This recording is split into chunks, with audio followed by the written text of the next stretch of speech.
Hello student. अब अंगों का सम्मेलन शुरू हो गया है। अब हर एक पार्ट जैसे अपना अपना महत्व बता रहे हैं। जैसे पैर ने बताया, हाथ ने बताया, नाक ने, कान ने और पेट ने। अब उसके बाद है सबसे पहले मैंने पेट बोलता है कि यह सम्मेलन क्यों हो रहा है। नाक आता है, सभी हंसते हैं। अरे, सबको पता है सम्मेलन में हम सब अपने कामों का जैसे बखान करेंगे। जिसका काम सबसे महत्वपूर्ण होगा वही बड़ा माना जाएगा। अब पैर, सब फिर से पैर आता है। पैर बोलता है सबसे पहले हाथ महाशय अपना काम बताएंगे। अब पैर बोलता है कि सबसे पहले हाथ आएगा और अपना काम बताएगा। अब हाथ आता है, भाइयों। हाथ बोलता है, भाइयों, बात यह है कि मनुष्य के शरीर में सबसे श्रेष्ठ अंग हूँ। अपनी बात कहना, अपने मुंह मिट्ठू यानी मियाँ मिट्ठू बनना है। और नाचते हुए वो कहता है हाथ कि जैसे अपने मुंह मियाँ मिट्ठू बनना, स्वयं अपनी प्रशंसा करना या स्वयं की प्रशंसा करना। तो ऐसे वो बोलता है और नाचता है। यह सुंदर सी सारी दुनिया किसने कहो बनाई। बाग बगीचे खेत द्वार पर जो दे रहा है दिखाई। यानी जैसे वो बोलता है कि इतनी सुंदर दुनिया किसने बनाई। जैसे बाग है, बगीचा है, खेत है, द्वार है जो दिखाई दे रहे हैं। पैर, सभी जगह आदमी पहुंचता पैरों के बल पर। अब पैरों का हाथ ने बोल दिया कि जैसे खेत, बगीचा, द्वार, ये सब किसके हाथ की वजह से दिखाई दे रहा है। पैर का कहना है कि सभी जगह पर आदमी पहुंचता है किसके बल पर, पैरों के बल पर। देखो गांव शहर, देखे हैं पैरों से ही चलकर। यानी देखे हैं आपने गांव शहर, वो पैरों से ही चलकर ही देखे जाते हैं, ऐसा वो बताता है। बिना पैरों के चल पाएगा कैसे कोई, बोलो। यानी बिना पैरों के कोई चल नहीं पा सकता और कोई ये देख भी नहीं पा सकता। सबसे कौन बड़ा है बतलाओ, मुंह खोलो। ऐसे वो बताता है कि पैरों के वजह से ही ये सब काम होते हैं। जैसे हाथ ने अपना कार्य बताया, पैरों ने अपना कार्य बताया है कि ये किसके वजह से हो रहा है। अब है आँख। दुनिया की सुंदरता सारी, सुंदर सूरज किरणें प्यारी, जगमग तारे, चांद चंद्रमा दुलारे। जगमग तारे, चांद चंद्रमा दुलारे। मैं ही तो सब दिखाती हूँ, जीवन में खुशियाँ लाती हूँ। आग बोलता है कि दुनिया की जो सुंदरता है, सुंदर सूरज किरणें हैं, जगमगाते तारे हैं, चंदा मामा बड़े दुलारे हैं, ये सब मैं कौन दिखाता है, मैं ही दिखाता हूँ। जीवन में खुशियाँ भी मैं ही लाता हूँ, आंखों का कहना है। अब कान बोलता है, कान महाशय आ जाते हैं, क्या मेरी बात कोई सुनेगा। कान बोलता है कि क्या मेरी बात भी कोई सुनेगा।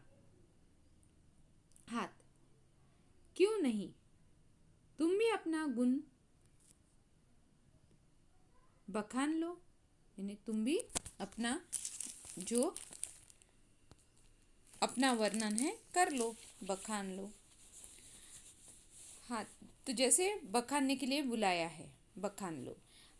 आखिर आग जब अपने को ही बड़ा कहती है तो तुम क्यों पीछे रहते हो। हाथ कान से कहता है, कान बोलता है क्या मेरी बात कोई सुनेगा। हाथ बोलता है क्यों नहीं, तुम भी अपने गुणों का बखान करो। वर्णन करो। आखिर आँख जब अपने को बड़ा कहती है तो तुम क्यों पीछे हटते हो? तुम भी अपना गुणगान करो। अब कान कहता है, सुनो कान की बात, कानों से करो न आनाकानी, कानों से करो ना आनाकानी, बिना कान के राग रागिनी किसने है पहचानी। बिना कान के वजह से ही हम जो सुन रहे हैं, उसके बिना जो भी राग रागिनी कुछ भी हम नहीं पहचान सकते, कुछ भी नहीं सुन सकते, जैसे कान अपना महत्व बता रहा है। वैसे देखा जाए तो हर एक पार्ट का या हर एक अंग का हमारे जीवन में या हमारे जो अंग है, जो शरीर है, उसमें पूरे अंगों का महत्व समान ही माना गया है। पर ये सम्मेलन अंगों का है तो वो अपना अपना महत्व जैसे बताने की कोशिश कर रहे हैं। अब उसके बाद है, बिना मदद के मेरी संगीत सुनोगे कैसे। कान बोलता है कि मेरी मदद ही नहीं लोगे तो आप संगीत कैसे सुनोगे। मेरी जैसे कानों का काम क्या है? सुनना, और मेरी मदद आपको लेनी ही पड़ेगी तो आप सुन सकोगे। अब पैर बोलते हैं, अच्छा नाग जी, अब आप अपना काम बताइए।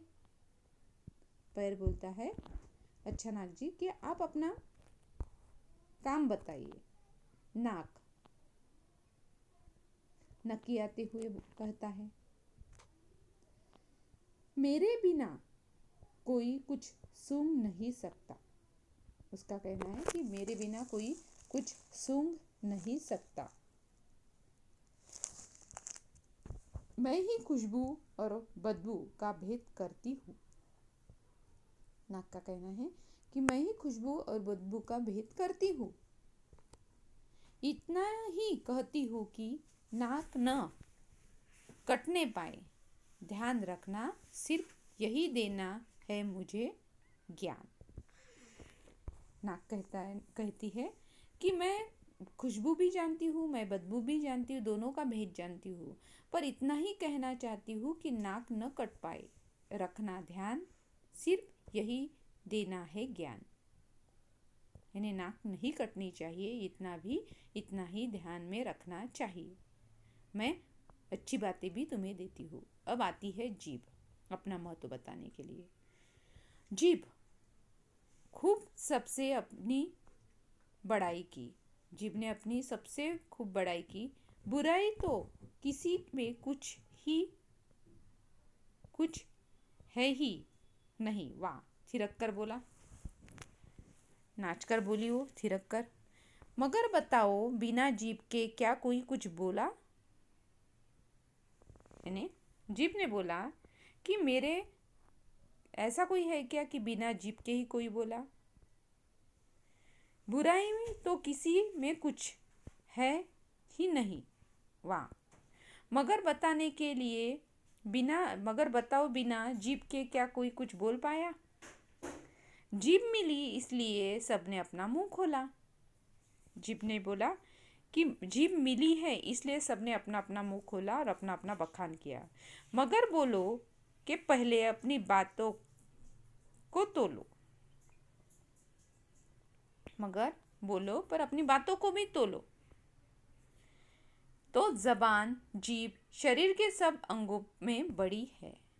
यानी जबान है जो जीभ है, वो सभी अंगों में सबसे बड़ी है, ऐसे उसका मानना था। और वो फिर अपनी जगह जैसे ये कहकर चली गई कि सब अंगों में मेरा महत्व सबसे ज़्यादा है। थिरक कर बोली, नाच कर बोली और हंस हंस कर बोली कि देखो, सबने अपना गुणगान बखान किया, पर किसकी वजह से? जीभ नहीं होती तो कोई बोल सकता था क्या? जीभ है इसलिए सबने अपने अपने मुंह खोले और अपना अपना महत्व बताया। पर जबान ही नहीं है, जीभ शरीर के सब अंगों में सबसे बड़ी है, क्योंकि सबको अपना बखान करने के लिए जीभ की ज़रूरत पड़ती है। इसलिए जीभ ने क्या बोला कि जैसे सब अंगों में सबसे बड़ी मैं हूँ, मैंने अपना महत्व, जैसे जीभ के बिना कोई अपना महत्व नहीं बता सकता, और इन सब ने अपना अपना महत्व इस जीभ के द्वारा बताया। अब पेट आ रहा है। पेट क्या बोलता है? पेट पर हाथ फेरते हुए, पेट आ गया है, पेट अपनी बात बता रहा है।